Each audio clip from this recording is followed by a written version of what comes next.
क्या है, इस तरीके से लैप्लेसिस करेक्शन को बेटे अडॉप्ट किया गया था बेटा। So let us have Laplace's correction.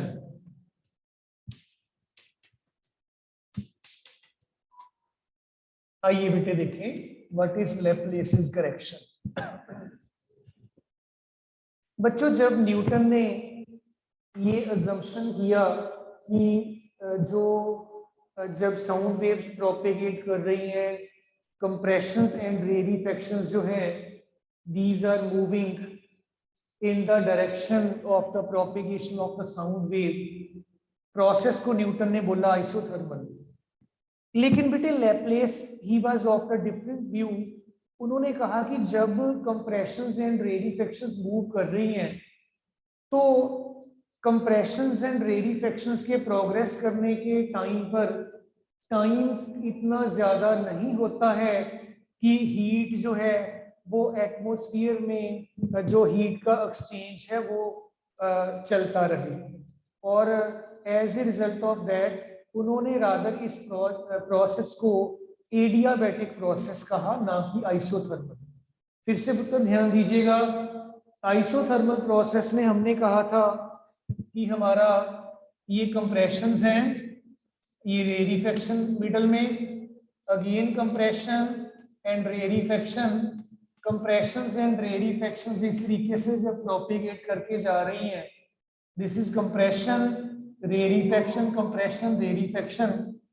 हमने अकॉर्डिंग टू बेटे न्यूटन्स अजम्पशन कहा था कि कंप्रेशन के टाइम पर टेम्परेचर बढ़ जाता है, रेरिफैक्शन के टाइम पर कम हो जाता है, कंपनसेट होकर टेम्परेचर कांस्टेंट रहता है।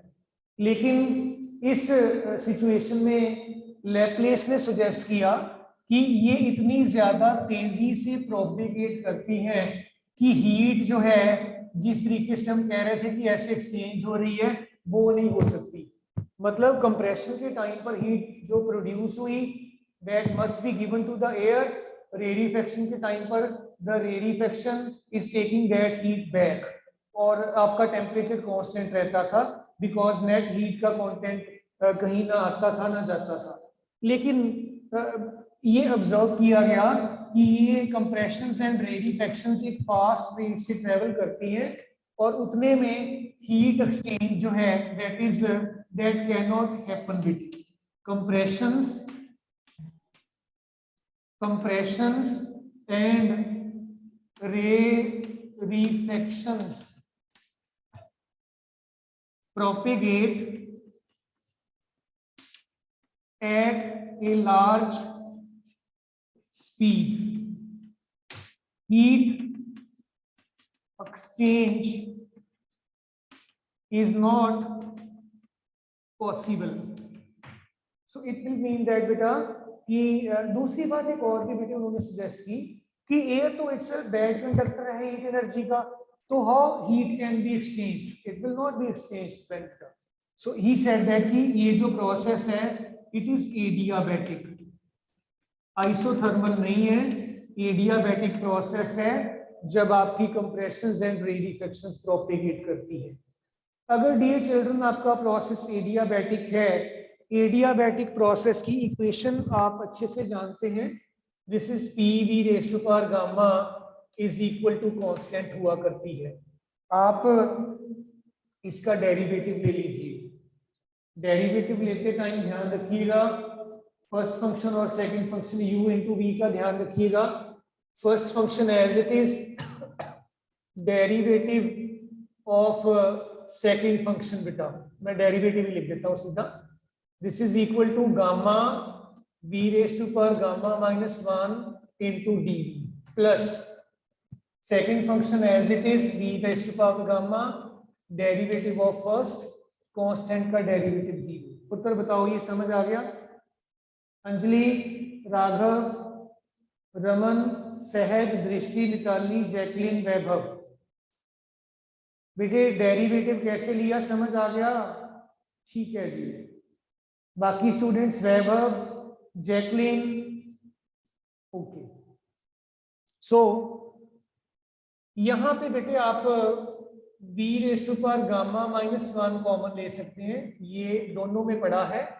आपके पास आ जाएगा gamma p dv plus v dp, this is equal to 0। v की पावर गामा -1 मैंने कॉमन लिया। अब बेटे वॉल्यूम की पावर गामा -1 तो 0 हो नहीं सकता, इट मीन्स कि इनका प्रोडक्ट 0 है। It will mean that gamma p dv plus v dp this must be equal to बेटे 0। चेक करिएगा बेटा, all of you are getting it और नॉट। एंड फर्दर मोर, जब ये ऐसा हो जाएगा तो हम बेटे इस टर्म को उधर शिफ्ट कर देते हैं। Gamma p dv this is minus v dp, इतना ही रहेगा।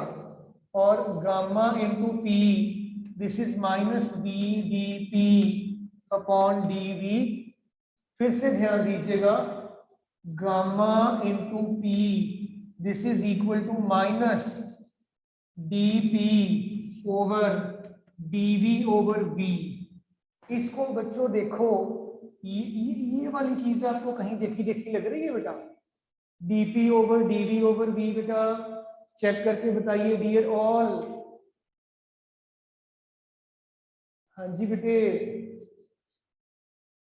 वैभव, मिताली, हरमन, दृष्टि, सहज, रमन, राघव, जैकलिन, इश्नूर, ये एनसर्कल्ड चीज क्या है पुत्र? ये वाली dp upon dv over v। The modulus. Yes, bulk modulus of elasticity के। सो बेटे आपके पास गामा इंटू पी, ये बेटे के बराबर बन गया। Negative sign decrease in the volume को इंडिकेट करता है। So it will mean that कि जिस जगह पर आपने वैल्यू सब्स्टिट्यूट की थी, यहाँ पे मुझे let me make the adjustment over here now. आपको याद होगा हमने फॉर्मूला दिया था वेलोसिटी ऑफ साउंड वेव्स का, वहां पे v हमारा था बेटे bulk modulus divided by rho density. अब बल्क मॉडुलस आपका किसके बराबर आ गया? गामा इंटू पी के बराबर। सो वेलोसिटी बन गई बेटे गामा इंटू पी अपॉन रो। और बेटे गामा एयर के लिए 1.41 आपने ऑलरेडी कैलकुलेट कर रखा हुआ है बेटा। गामा आपके पास 1.41 के बराबर का है। और बेटे जब हम इसको बेटे मैं थोड़ा ऐसे कर देता हूँ, गामा का रूट इधर कर देता हूँ, पी बाई रो इधर कर देता हूँ। ये तो आपने 280 निकाला ही हुआ है प्रीवियस कैलकुलेशंस में। So it will mean that gamma is equal to 1.41 का रूट इंटू 280। जब इस कैलकुलेशन को कंप्लीट किया जाएगा तो ये कंप्लीटली 332 मीटर्स पर सेकंड आ जाती है। और आपका एक्चुअल में भी स्पीड इतना ही है, कोई एरर नहीं आता। सो इन दिस वे बेटा Laplace, he was not a physicist, he was mathematician। उसने बेटे इस प्रोसेस को आइसोथर्मल प्रोसेस ना कह के एडियाबैटिक प्रोसेस के बेसिस पर एक्सप्लेन करके ये सारी की सारी जो आपकी सेटअप है इसको करेक्ट किया, करेक्ट करके बताया कि जो न्यूटन ने अजम्पशन किया था आइसोथर्मल प्रोसेस का, that was not correct, that was wrong. और उसने फिर अपने हिसाब से ये सारा कैलकुलेशन करके ये ठीक वैल्यू निकाल दी। अब आपको क्वेश्चन क्या पूछा जाता है एग्जाम में? What do you mean by the velocity of the sound waves in air? इसका फॉर्मूला दीजिए। What is Newton's formula for the velocity of sound in air? What is Laplace's correction? कई बार वो एरर निकालने को भी बोल देते हैं जो आपने अभी परसेंटेज एरर निकाला था। So you have to be extra careful with it. So बच्चों before I proceed further मुझे एक बार बता दीजिए सबको समझ आ गया कि नहीं पुत्र? अंजलि, इश्नूर, जैकलिन, राघव, रमन, सहज, दृष्टि, हरमन, मिताली, वैभव। ओके ठीक है बेटा, बड़ी खुशी वाली बात है आप साथ साथ काम कर रहे हैं। आइए आगे चलें। इसके बाद बेटे मेरे पास कंसेप्ट आ जाता है factors affecting the velocity of the sound waves in air. आइए देखिए। नेक्स्ट बेटे we have factors affecting factors affecting velocity of sound waves in air. Air में जब साउंड वेव्स प्रोपेगेट करती हैं, वेलोसिटी कौन कौन से फैक्टर्स पे डिपेंडेंट है? ये देखें बेटा, आपने फॉर्मूला किया था v is equal to square root of gamma into p upon rho, right बेटा? सबसे पहली बात तो ये है डेंसिटी का क्या इफेक्ट है। डेंसिटी आप देखिए अगर ध्यान से, वेलोसिटी बेटा inversely square root of the density पर डिपेंडेंट है। अगर आपके मीडियम की डेंसिटी कम होगी, वेलोसिटी ज्यादा होगी, एंड वाइस वर्सा। इस चीज को ध्यान में रखिएगा। आपके मीडियम की डेंसिटी पे डिपेंडेंट है कि स्पीड ऑफ साउंड वेव्स वहां पे बेटा कितनी होगी। इस चीज का खास ध्यान रखिएगा बेटा। सेकंड फैक्टर है ह्यूमिडिटी। ह्यूमिडिटी जैसे आपकी बेटा एयर में वाटर वेपर्स का जो प्रेजेंस है, जिस जगह पर एयर था उस जगह पर वाटर वेपर्स अगर प्रेजेंट हो जाए तो एयर की डेंसिटी कम हो जाती है, और as a result of that आपका जो वेलोसिटी है साउंड वेव्स का, बिकॉज ऑफ डेंसिटी कम हो गई है, अगर आपकी ह्यूमिडिटी की परसेंटेज, मॉइस्चर की परसेंटेज एटमॉस्फेयर में बढ़ जाती है, then the speed of the sound waves v will increase बेटा। फिर से बेटे ध्यान दीजिएगा, ऑन ए रेनी डे अगर आप अपने व्हीकल का हॉर्न ब्लो करते हो, आपको वो ज्यादा जो है स्पीड से ट्रेवल करता हुआ ऐसे बेटे फील होता है। दिस इज जस्ट बिकॉज अगर ह्यूमिडिटी ज्यादा होगी तो बेटे आपका जो साउंड वेव्स है इनकी स्पीड बढ़ जाती है। अगर स्पीड बढ़ जाएगी तो ऑब्वियसली बेटे आपका जो साउंड वेव्स हैं फास्ट ट्रेवल करेगी। इसके बाद बेटे थर्ड फैक्टर बहुत इंपॉर्टेंट है, effect of temperature. Effect of temperature, अगर मीडियम का टेम्परेचर कम कर दिया जाए या बढ़ा दिया जाए तो आपकी स्पीड ऑफ साउंड वेव्स के ऊपर क्या इफेक्ट पड़ेगा। आइए बेटे इस चीज को स्टडी करने की कोशिश करेंगे। मान लीजिए आपका फर्स्ट केस में वेलोसिटी v1 इस फार्मूला के हिसाब से है gamma into P upon rho one. Rho one density initially है आपके मीडियम की, और जब आपने टेम्परेचर इंक्रीज कर दिया वेलोसिटी बन गई v2, it is gamma into P upon rho two. This is at some other temperature in comparison to the initial value of the temperature. अब आप क्या करिए, v1 और v2 की बेटे जो रेशोज हैं, इन रेशोज को, इस रेशो को रादर आप निकाल लो। v1 upon v2 it is gamma p upon rho 1 and it is rho 2 upon gamma p। ये कट जाएगा, v1 upon v2 this is equal to rho 2 upon rho 1 square root. अगर हम थोड़ा सा और फोकस करें बेटे, आप अच्छे से जानते हैं डेंसिटी रो जो है ये बेटे मास ओवर वॉल्यूम के बराबर हुआ करती है। आइए बच्चों देखें, डेंसिटी रो मीडियम की जो है this is equal to mass पर यूनिट वॉल्यूम। बेटे आपने अच्छे से ये डेरिवेशन कर रखा है, और आपको ये भी पता है कि आपका फिर वॉल्यूम जो है m अपॉन रो के बराबर आ जाएगा। एक ही बात है, जिधर मर्जी इसको एडजस्टमेंट कर लो तो उसको बेटा। PV is equal to R into T आपने कर रखा है। इसकी V की वैल्यू यहां सब्स्टिट्यूट करिए, P mass over density this is equal to R into T, इसके बेटे बराबर आ जाएगा बेटा। और जब आप बेटे इसको वैल्यूज को एज सच यूज कर लोगे, P तो आपका प्रेशर है, M मास है, तो ये आपका रो 1 और ये T1 अगर आप यूज कर लोगे, pressure P M rho 1 is equal to R T1 है बेटा, ऐसे ही सेकंड स्टेट में PM upon rho 2 R into T2 के बराबर है। अब बेटे मुझे रो 2 बाई रो 1 चाहिए, मैं इसको इससे डिवाइड कर देता हूं। फिर से पुत्र ध्यान दीजिएगा, मैंने क्या किया, इस एक्सप्रेशन को या ऐसे कर लो, रो 2 और रो 1 निकाल कर उनका रेशियो ले लो, एक ही बात है।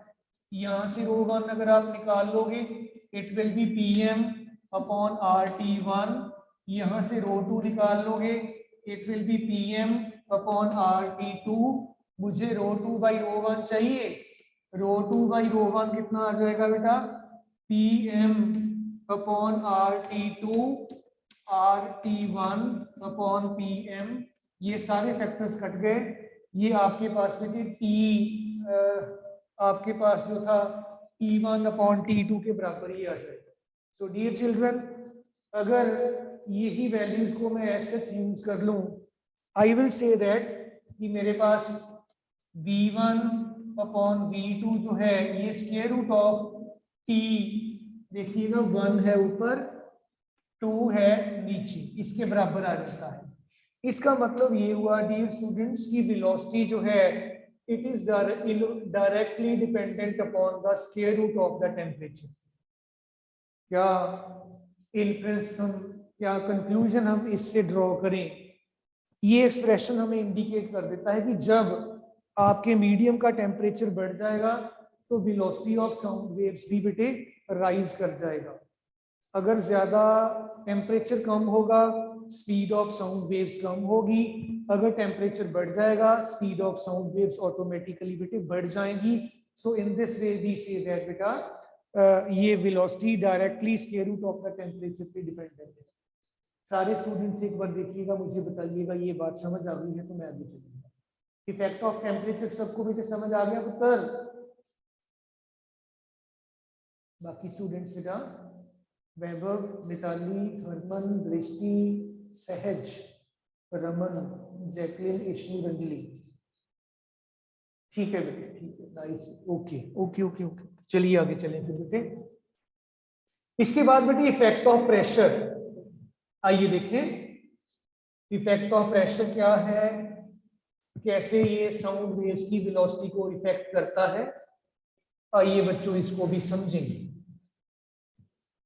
नेक्स्ट है बेटा, नंबर डाल लेना अपने आप, इफेक्ट ऑफ प्रेशर। बच्चों याद रखिएगा, अगर हम फॉर्मूला को देखें, फॉर्मूला हमारे पास था V is equal to pressure upon rho, या V is equal to gamma into P upon rho, ये दोनों ही हमने किए हैं ना। इनमें अगर आप प्रेशर इंक्रीज कर देते हो तो डेंसिटी ऑटोमेटिकली बढ़ जाएगी मीडियम की। आपने प्रेशर जब इंक्रीज किया तो मॉलिक्यूल्स मीडियम के नजदीक नजदीक आ गए, डेंसिटी भी बढ़ गई। इसका मतलब ये हो कि अगर आप प्रेशर को डबल कर रहे हो तो डेंसिटी भी डबल हो जाएगी, यहाँ पे भी डबल, यहाँ पे भी डबल, ये भी डबल, ये भी double. It will mean that बेटा बिकॉज प्रेशर पर डायरेक्ट डिपेंडेंस है, डेंसिटी पर इनवर्स डिपेंडेंस है, तो आपका जब प्रेशर बढ़ेगा डेंसिटी ऑटोमेटिकली बढ़ने की वजह से प्रेशर का कोई इफेक्ट नहीं पड़ेगा। अगर मैं इस तरफ बेटे ले लूं प्रेशर, इस तरफ बेटे हम कंसीडर कर लें velocity of the sound waves, तो आपका बेटे जो है यहाँ पर graph it will be a straight line बेटे, या इधर आप प्रेशर ले लीजिए वो बेटर रहेगा, इधर वेलोसिटी ले लीजिए, आपका ग्राफ स्ट्रेट लाइन इंडिकेट कर देता है कि जैसे जैसे प्रेशर बढ़ रहा है वेलोसिटी में कोई भी चेंज नहीं आ रहा। क्यों नहीं आ रहा? क्योंकि जब आप प्रेशर इंक्रीज करोगे तो बेटे आपके मीडियम की डेंसिटी भी उतनी ही बढ़ जाएगी। एक चीज पर तो वेलोसिटी डायरेक्ट डिपेंडेंस शो कर रही है, दूसरी चीज पर इनवर्स डिपेंडेंस शो कर रही है। इसका मतलब ये होगा कि आपकी velocity of the sound waves पर प्रेशर का कोई भी इफेक्ट बच्चों नहीं पड़ेगा बेटे। नेक्स्ट पैरामीटर है बेटे इफेक्ट ऑफ विंड बेटा, इफेक्ट ऑफ विंड। मान लीजिए आपका विंड इस डायरेक्शन में ब्लो कर रहा है, this is the velocity of the wind W, this is the velocity of the sound waves. Wind sound waves के साथ थीटा एंगल बनाकर ब्लो कर रही है। विंड का इसके along component W cos theta आ जाएगा and net velocity sound waves की जो है this is the velocity of sound waves plus the component of the wind blowing in the direction of the sound waves. So ये velocity में ये factor add हो जाएगा। दिस विल इंडिकेट दैट कि अगर तो आपका एंगल थीटा एक्यूट एंगल है 90 से छोटा है तब तो ये बढ़ेगा, अगर 90 से बड़ा हो जाए तब आपका ये कम हो जाएगा और उस केस में वेलोसिटी ऑफ साउंड वेव जो है बेटा अपनी एक्चुअल वैल्यू से थोड़ी सी कम भी हो जाएगी। सो इस तरीके से बेटे आपने इसको समझना है और इसको बेटे देखना है। किसी भी स्टूडेंट को कोई दिक्कत वाली बात हो तो बेटे जरूर बताइए, मैं एक्सप्लेन कर देता हूँ। सारे फैक्टर्स आपने देखे हैं, कोई प्रॉब्लम वाली बात है तो बताइए ऑल ऑफ यू बेटा, अदरवाइज फिर चलें आगे बेटा। इसके बाद मेरे पास कंसेप्ट है temperature coefficient of the velocity of sound waves. बेटे आइए देखें।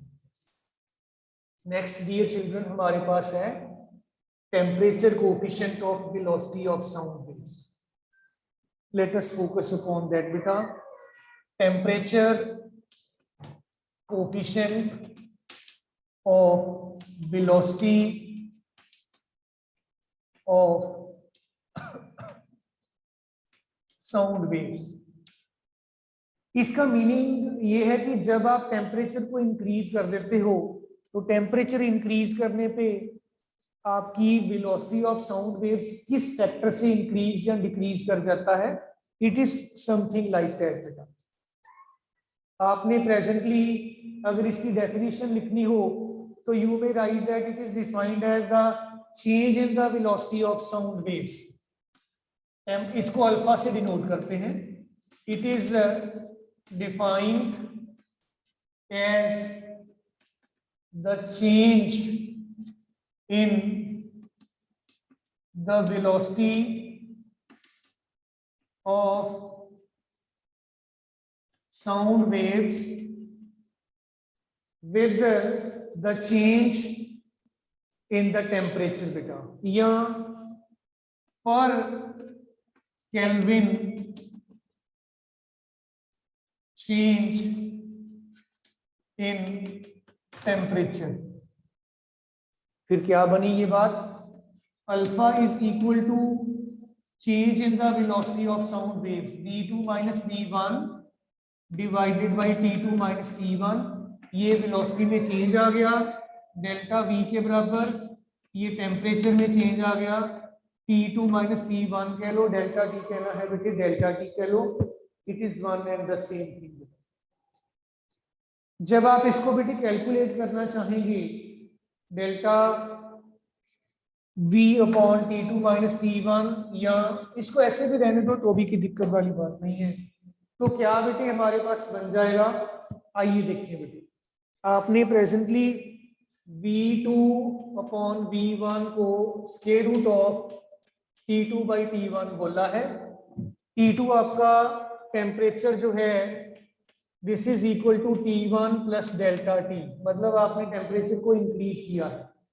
और जब आप ये वैल्यू पुट कर दोगे यहाँ पर आपके पास V2 upon V1 this is equal to T1 plus delta T upon T1 all under the root. और इसको अगर आप रीअरेंज करो V2 by V1 this is 1 plus delta T upon T1 इसकी पावर 1/2।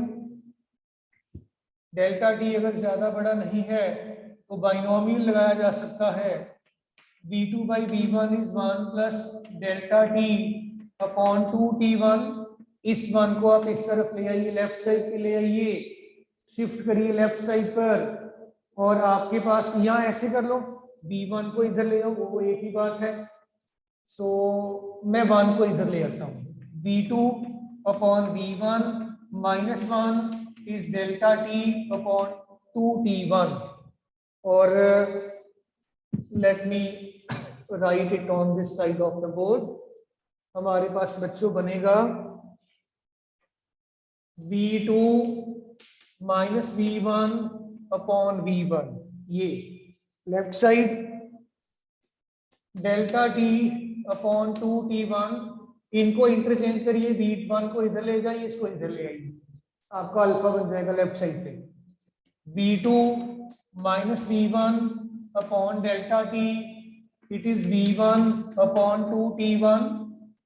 ये चेंज इन द वेलोसिटी पर degree change in the temperature बेटे बन गया। अब थोड़ा सा ध्यान दीजिएगा, आपका स्टैंडर्ड टेम्परेचर एंड प्रेशर पर, ये इसको आप अल्फा लिखिए पहले तो, V1 upon 2T1 at standard temperature and pressure T1 273 Kelvin and V1 आपका बेटे जो है ये 332 मीटर्स पर सेकंड आपने ऑलरेडी कर रखा है, इसमें वैल्यूज पुट कर दीजिए। This is equal to 273 upon 2 into 332 and after calculations बेटा ये आपको 0.608 अल्फा जो है 0.608 मीटर्स पर सेकंड। तो अगर आपका टेम्परेचर बाई 1 डिग्री राइज करता है तो इतनी साउंड की वेलोसिटी बढ़ जाएगी 1 डिग्री टेम्परेचर राइज के साथ। फिर से ध्यान दीजिएगा, सारा मैं रिपीट करूंगा। Temperature coefficient of velocity of sound waves जो है बेटा, it is defined as a ratio of change in the velocity of sound per degree change in the temperature. Alpha is delta V upon delta T. आपने ये expression already कर रखा है। T2 आपका increased temperature है, इसकी value आपने T1 plus delta T put कर दी और ये सॉल्व करके आपके पास ये बना। यहाँ बाइनोमियल लगा दिया आपने। जब आप बाइनोमियल लगा दोगे तो 1 की एडजस्टमेंट करके आप इस एक्सप्रेशन पे पहुंच जाते हो। इन द डिनोमिनेटर V1 और यहाँ पे डेल्टा T, इनको इंटरचेंज करके आपको अल्फा मिल गया। सो बेटे इन दिस वे आप अपने इस कंसेप्ट को बेटे जो है ये डिफाइन कर सकते हैं। किसी भी बच्चे को कोई बात नहीं पता चली तो जरूर बताइए, I can again make you understand this whole concept बेटा। सो डियर चिल्ड्रन, देखिए अंजलि, इश्नूर, जैकलीन, राघव, रमन, सहज, देवनूर, दृष्टि, हरमन, मिताली, वैभव, बच्चों सारे बच्चों को समझ आ गया है? मिताली, मिताली, ठीक है बेटे, फिर मैं यहीं पे अब वाइंड अप करता हूं। रेस्ट ऑफ द थिंग्स फिर बेटे हम कल करेंगे। सो अगर किसी बच्चे को अभी भी कोई बात पूछनी है, यू आर मोस्ट वेलकम। अगर मैं और आगे चला गया फिर बहुत ज्यादा हो जाएगा, आपके लिए काम बहुत ज्यादा बढ़ जाएगा। जितना हमने किया है इसको एक बार बेटे लिख के देख लीजिएगा। So dear children, thank you all.